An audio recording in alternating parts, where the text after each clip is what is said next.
Hey guys, Yuliya here. So today I wanted to show you some of the things that are blooming in the garden right now, but I wanted to warn you, the garden has not been weeded and it has not been mulched.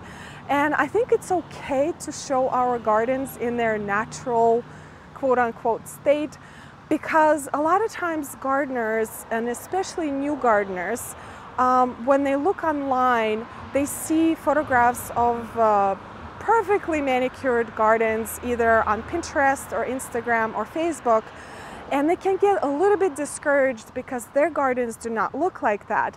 And we all know that there's no such thing as perfect in life, and especially not in gardens.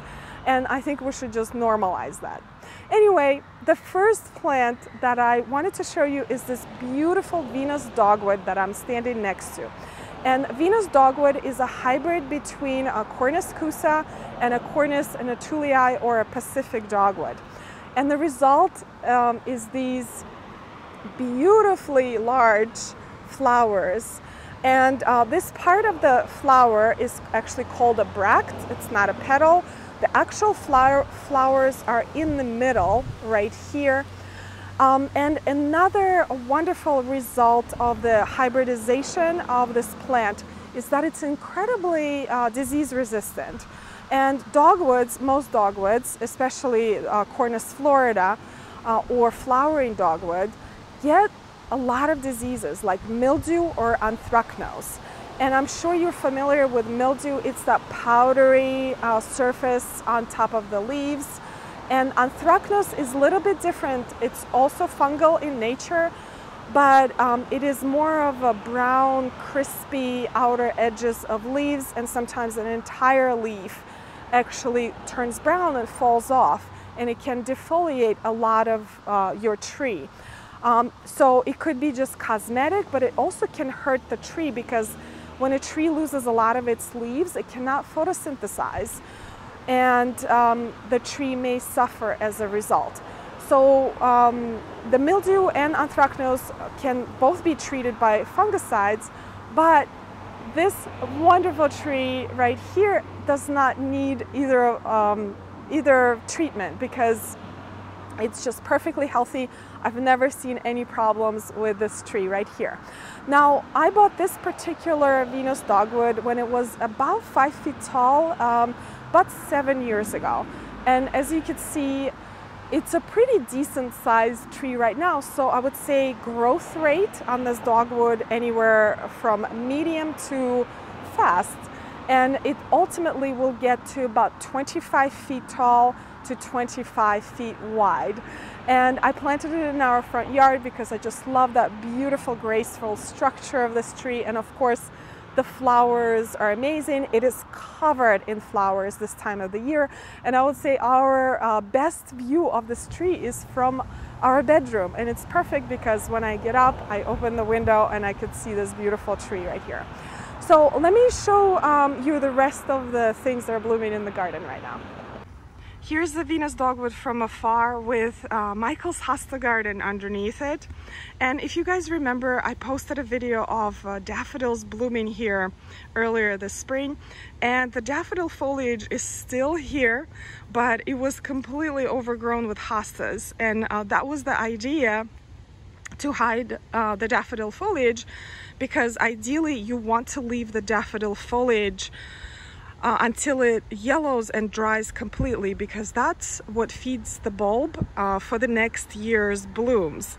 But I know we do not like to look at that foliage because it's quite unattractive, but if you interplant it with perennials like this, it can do its thing, it can slowly die.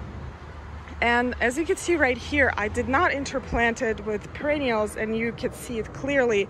And I'm waiting to cut it down, but actually Royal Horticultural Society says that you can cut it down at about 6 weeks point, but 6 weeks minimum from the point after it stopped blooming.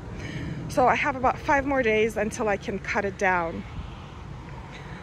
And let me show you some other things that are blooming in this front bed. So this rose right here is called Benjamin Britten rose. And I replanted this rose from the main border because it started to get shaded out by our beautiful cherry tree, and it had no problems, acclimated to its new spot absolutely beautifully.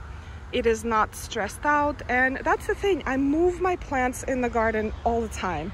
I am not afraid unless it's a very root sensitive plant, but most of the plants are not. Like that hydrangea right there, I replanted at a very advanced age. Actually, both of these plants are over 10 years old and they're doing just fine.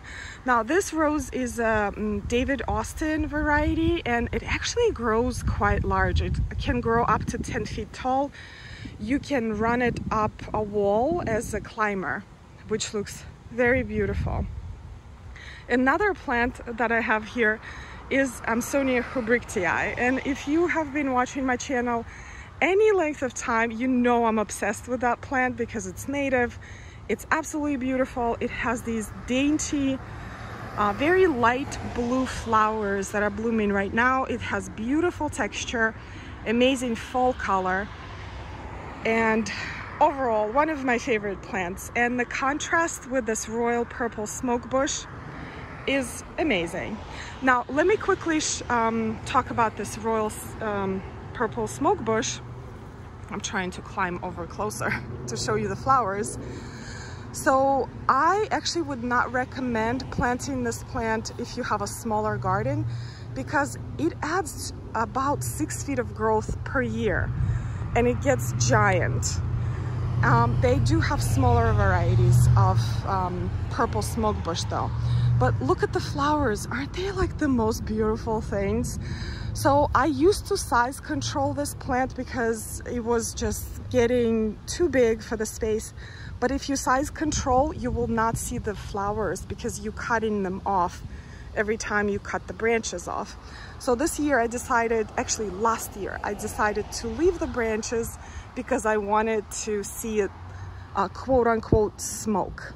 And it is not done yet. It's going to open up even more and it will look like a fluffy cloud very, very soon.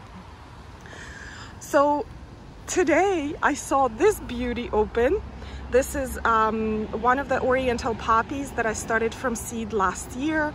And last year seems like 6 years ago to me, so I don't even remember the variety of this particular poppy, but I started all of these from seed, and as you can see there's a bunch of buds.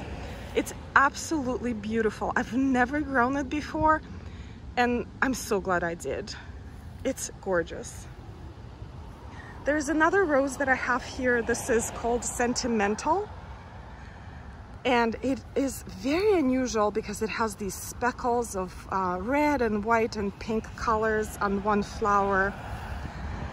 And it's a pretty healthy rose, somewhat fragrant, and also replanted from the main border. Didn't have any problems being replanted. Looks very, very good. So let me show you this side of this flower bed. This is the side that is in progress, not weeded, not mulched.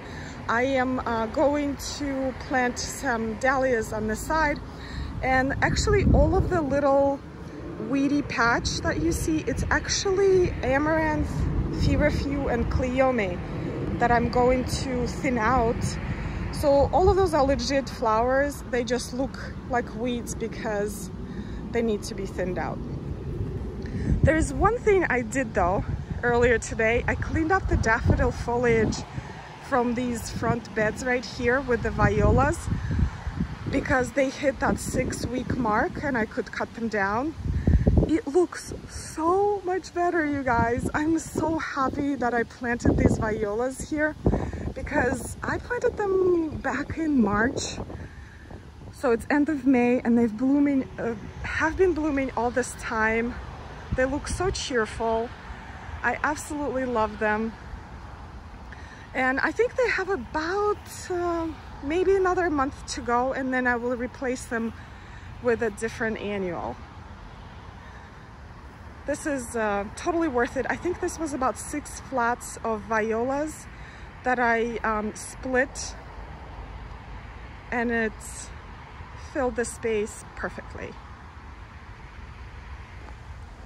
And of course I have to show you these rhododendrons. Unfortunately I cannot take credit for these because they were here when we moved in about 17 years ago.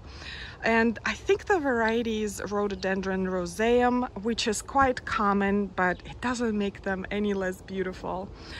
This particular specimen was nipped by a frost this spring.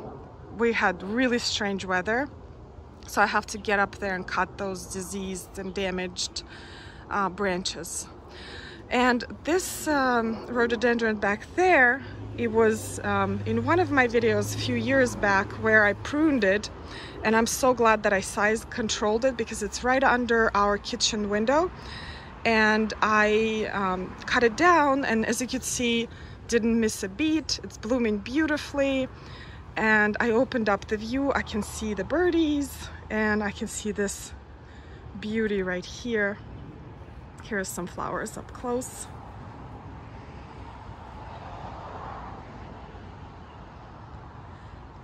And let me back up and show you the climbing hydrangea. And I think this is the last year where we are going to let it grow on the house. We are planning on painting the house next year, and I'm going to ask the painters to cut it down probably to the first floor and then let it grow back. If you want to know a little bit more information on how to grow climbing hydrangeas and what to do and what to avoid, I did make a video about it last year. I will link it in the description down below so you can learn a little bit more about it. And the last plant for today is this plant right here, and it is a peony. It's absolutely beautiful. Cannot take credit for this one either. It was here when we moved in, but it was in the backyard and it was shaded out and it wasn't doing great. So I replanted it right here where it gets about 6 hours of sunlight. And as you can see, it has these beautiful flowers. Unfortunately, I'm not certain of the variety, but it looks like bowl of beauty to me. And peonies are stunning, no question about it. It's one of people's most favorite flower, but they bloom for such a short time. So you have to make sure that in your garden, they're sort of supported by other plants like some evergreen hollies or ornamental grasses like I have here, and rhododendrons, and just fill in your garden so it's full and lush when the peony is not blooming. All right guys, I hope this video was helpful and you learned something new, and I will see you in the next one. Bye. Oh, no. Manicured gardens either on Pinstagram or Instagram. Pinstagram. What's a Pinstagram? Hey guys. Anyway, the first plant that I wanted to talk to the plant. Of course, why not? Manicured gardens either on Pinstagram. What is wrong with me?